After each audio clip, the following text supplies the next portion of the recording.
Hola, mi nombre es Stephanie Bolívar Terrazas. Esta es una explicación del método M-Simplex para maximización para la materia de investigación de operaciones. En primer lugar, en la introducción vamos a hablar sobre lo que es método Simplex, que es un método analítico de solución de problemas de programación lineal, capaz de resolver modelos más complejos que los resueltos mediante el método gráfico, sin restricción en los números de las variables. Tenemos lo que es las variables de holgura. Bueno, el método Simplex trabaja justamente basándose en estas variables de holgura que se modelan mediante a la programación lineal. Para ello hay que convertir estas en ecuaciones utilizando más variables, denominadas justamente las de holgura. Y vamos a hablar lo que es la variable artificial del método M. Que esta es una variable artificial, es un truco matemático para convertir en ecuaciones mayor o igual en ecuaciones.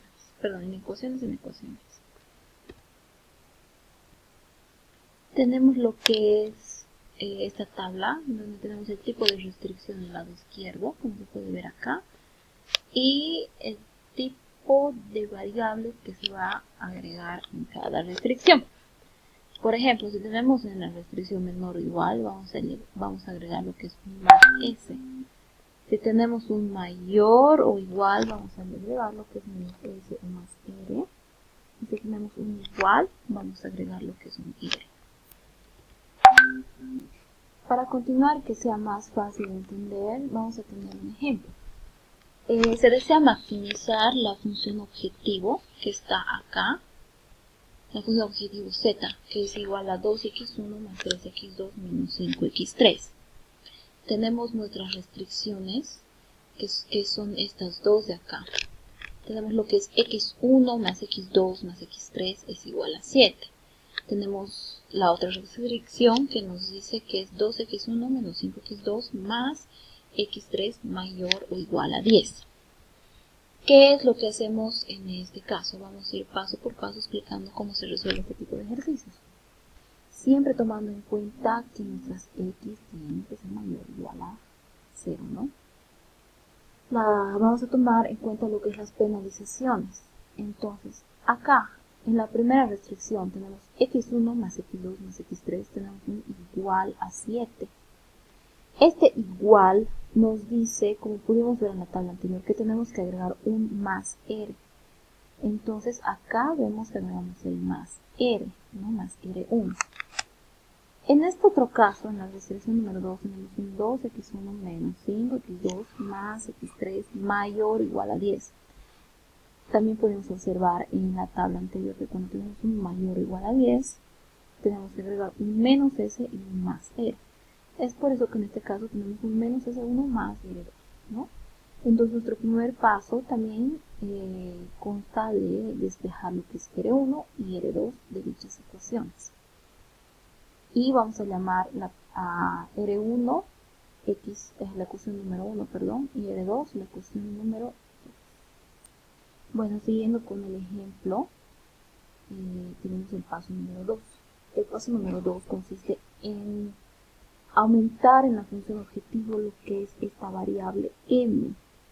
Entonces, como estamos maximizando, tenemos que aumentar variables negativas, como podemos observar acá, ¿no?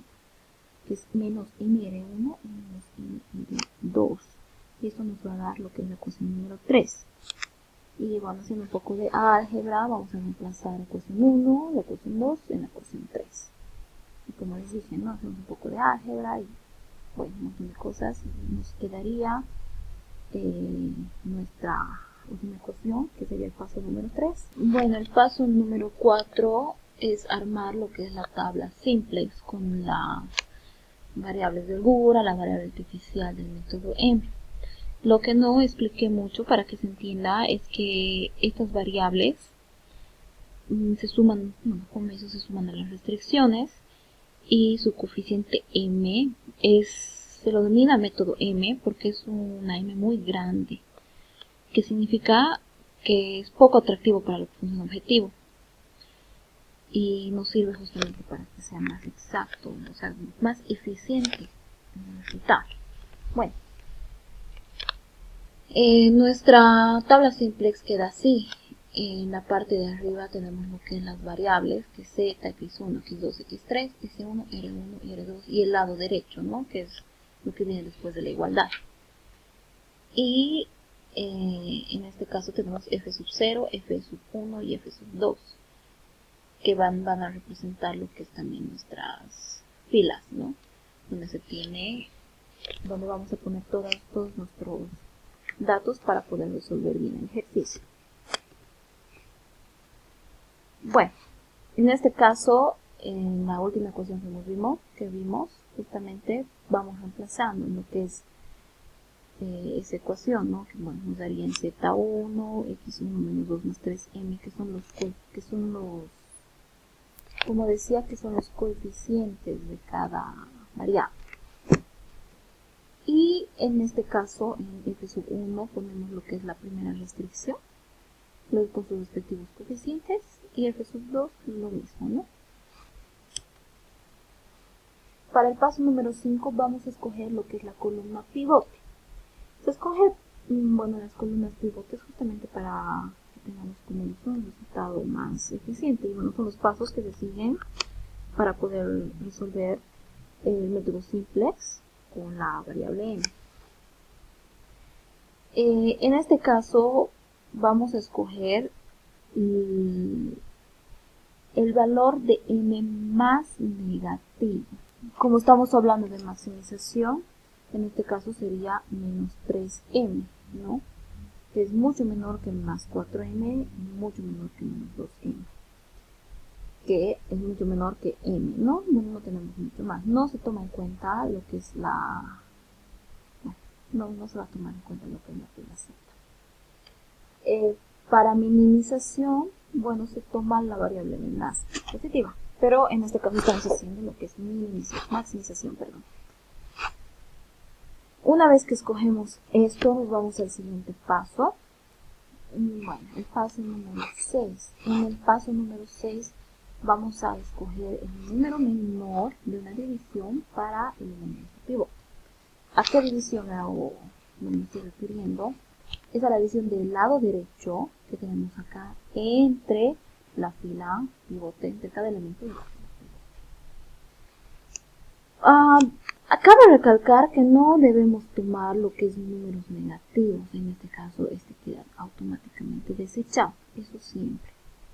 Entonces, dividimos lo que es. Nos vamos a la siguiente fila y nos vamos lo que es 7 entre 1 da 7. Nos vamos a la siguiente fila, 10 entre 2 da 5. Seguimos con lo que es escoger el número menor, el elemento pivote. En este caso de la división tenemos que escoger lo que es el número menor. Entre 7 y 5 el menor es 5. Sí o sí es 5, ¿no? Marcamos todos los elementos porque esa sería nuestra fila pivote. La intersección entre la columna pivote y la fila pivote nos va a dar el elemento pivote. Esto es muy importante hacerlo bien porque si no nos varía todo el resultado y no podremos resolver bien el ejercicio. Vamos con el paso 8. El paso 8 consiste en dividir todos los elementos de la fila pivote entre el elemento pivote. ¿A qué me refiero? Bueno, en primer lugar vamos a renombrar lo que es la nueva fila 2 con un apóstrofe como vemos acá. Sería fila 2 con el apóstrofe, va a ser igual a la antigua fila 2 entre el número pivote, el elemento pivote. En este caso nos salió 2, como pudimos ver en la diapositiva anterior. Dividimos, ¿no? Lo que nos daba antes, 0 entre 2, 2 entre 2, 2. Menos 5 entre 2, todos los elementos de la fila pivote. ¿Por qué? Porque tenemos que hacer que la columna pivote, en este caso el elemento de la columna pivote, tiene que ser sí o sí 1. Sí o sí 1. En este caso, no importa el resto. No importa que estos nos salgan diferentes. Pero en la columna pivote que tuvimos escogida hace un momento, nos tiene que salir en esta casilla sí o sí 1. Nos vamos al siguiente paso. para explicar este paso, volvemos a lo que es la explicación de la columna pivote que hemos escogido. El elemento pivote que estaba en esta celda tenía que salir sí o sí 1, pero los demás elementos de toda la columna tienen que salirnos sí o sí 0, indiferente a todo lo que nos salga en el resto de la tabla, ¿no? Indiferente a lo demás. Entonces vamos haciendo matemáticas, ¿no? Les explico cómo. En este caso ya sabemos que esto no tiene que ser sí o sí 1, entonces la nueva fila 2 con apóstrofe va a ser la antigua fila 2 entre el elemento pivote. Pero para poder sacar las demás filas, lo que tenemos que hacer es que esto tiene que restarse, sumarse, dividirse, todo lo que tenga que ser con tal para que esto sea sí o sí 0. Entonces la nueva fila 1 con apóstrofe va a ser igual a la fila 1 anterior menos la fila 2 nueva con apóstrofe. Y lo mismo para los demás elementos. Si nos fijamos, por ejemplo, acá, tenemos la fila anterior antigua, ¿no? La fila anterior, 1 antigua, era 1. Y restamos con la fila 2 nueva. Trabajamos siempre con la fila nueva, por eso hemos cogido el elemento pivote.